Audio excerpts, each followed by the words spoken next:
Good afternoon, it's me again, late as usual. This is the video that I was supposed to post on Thursday, but I was going to make an excuse that my internet wasn't working or my computer wasn't working, but I've got a brand new computer and no problems with my internet, so I basically just had no motivation to do it, even though I was really excited to post this video. So we're doing it today, on Sunday. It's only 3 days late, so that's better than usual. But today I'm going to tell you about my own little readathon that I've decided to do. You're very welcome to join me. I'd be really excited if anybody joined me. But no obligations, just, I hope you watch the rest of the video even if you don't plan to take part. But for June, I'm going to do what I've called the Orwellathon. If you don't know what that is, I want to read every book by George Orwell during the month of June. I've spoke about this before, but George Orwell is my all-time favourite author. I just think he's absolutely fantastic. His writing always blows my mind every time I read it. I have plans to get his portrait tattooed on my calf at some point. That's how much I love him. And I've not actually read every single one of his books. I decided that it's about time that I did. I have written a few essays on George Orwell's books and George Orwell himself while I was at university. Any excuse to write about him and read his books again.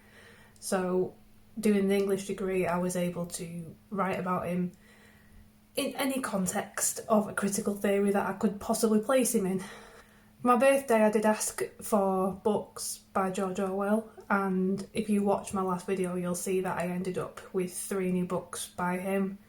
I do have the other 2 that aren't in the pile here, but they're in the mystery boxes of books at my dad's house. I'm going to have to go and search through those. But here we have these 6 that I currently have. I am not including any of his essays. It'll just be his full books and pieces of non-fiction. So there's 8 altogether. Going by date of publication, we have Down and Out in Paris and London from 1933, Burmese Days from 1934, A Clergyman's Daughter from 1935, Keep the Aspidistra Flying from 1936.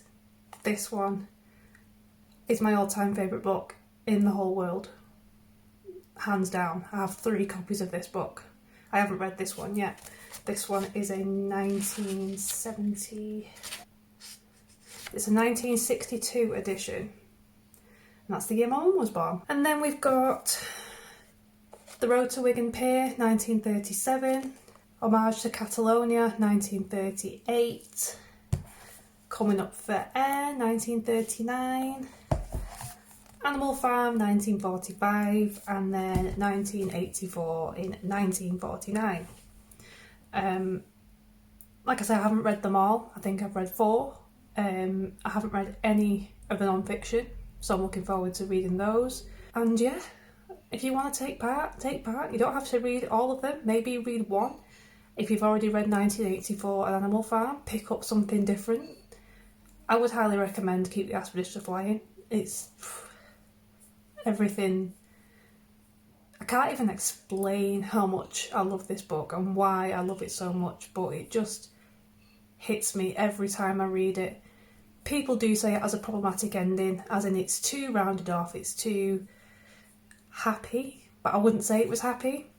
I'd say that the ending had to happen the way it happened because there was no other way for him to have the life that he wanted to have. But you have to read it to understand what I mean, I suppose. I'll be reading these books in the order that they were published in from the 1st till the 30th of June. And I'll probably be reading some other books in between if I can find the time, because there is 8 there. Please let me know if you're going to join in.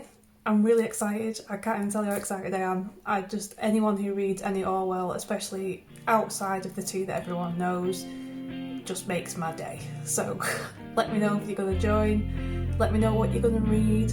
And have a good rest of your weekend, especially if you're off tomorrow for the bank holiday. Bye!